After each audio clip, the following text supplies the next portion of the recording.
Hello and Happy New Year. I hope this finds you doing well.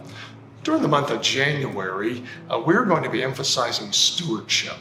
Stewardship is a matter of where's your treasure, where's your heart.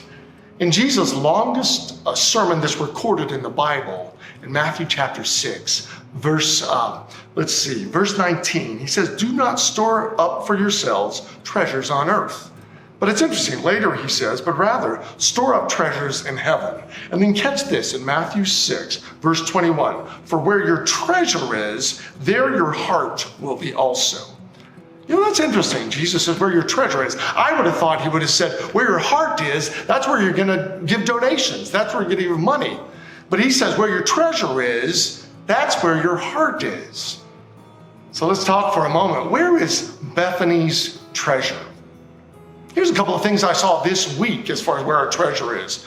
We continue to provide food for families in our communities who are experiencing food scarcity and might not otherwise have the kinds of food and the amount of food that they'd really like for their family. God allows us to continue to provide. That's where our treasure is. That's where our heart is.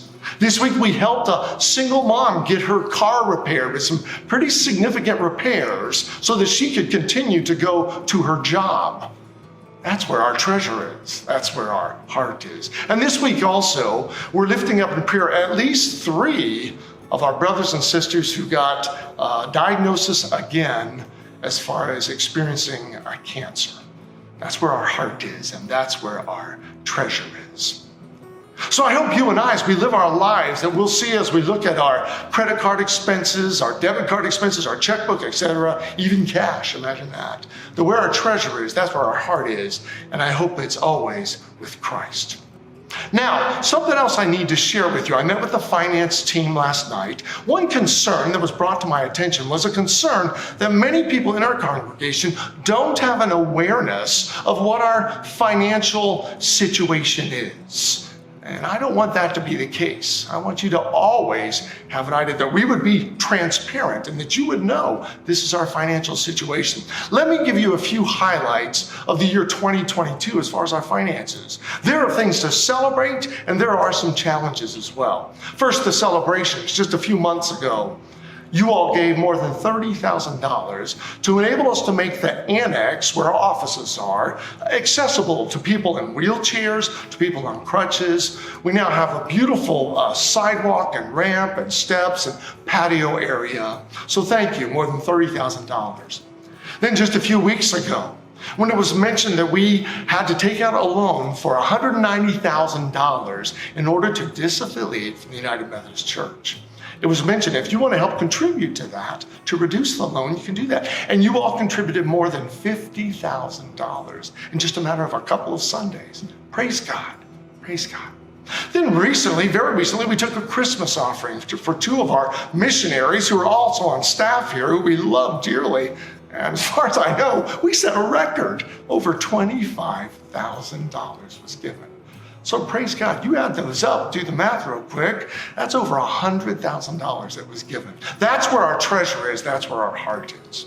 So we can celebrate those things, and rightly so. But I also do want you to know that we have some significant concerns as far as our finances. First of all, it was brought to my attention the understanding that many people don't realize we have what's called a building fund. A building fund. Those are donations given, earmarked building fund, used simply to pay our mortgage. Well, why is this a concern? Well, the building fund has been getting smaller and smaller. And our mortgage, because of the loan we had to take out in order to depart from the United Methodist Church, our mortgage has gone up from $6,000 a month to about $7,500 a month. And we haven't been meeting that. So let me be clear. We need more donations to be guided specifically to our building fund. Please hear me on that. Secondly, our general fund, which pays most of our expenses. Last year, we took in approximately $400,000. And it was close as far as offerings and expenses, but we ended up running a deficit of about $20,000. So please hear me again as we looked at this new year. We'll need more donations to our general fund. Now, there is some good news. The apportionments that we pay to the Methodist hierarchy has reduced in this new denomination to the tune of a reduction of almost $40,000. That'll be helpful. But let me be clear, our general fund needs additional donations. We have the three pools: building fund, general fund, and then we have restricted funds for a variety of ministries. Again, God has brought us this far through the centuries. Incredible things are happening. But I need each one of us to be invested in who we are here at Bethany Church as we move forward. Praise God for his faithfulness, and I give thanks for you as well. Look forward to being with you this Sunday as we worship together.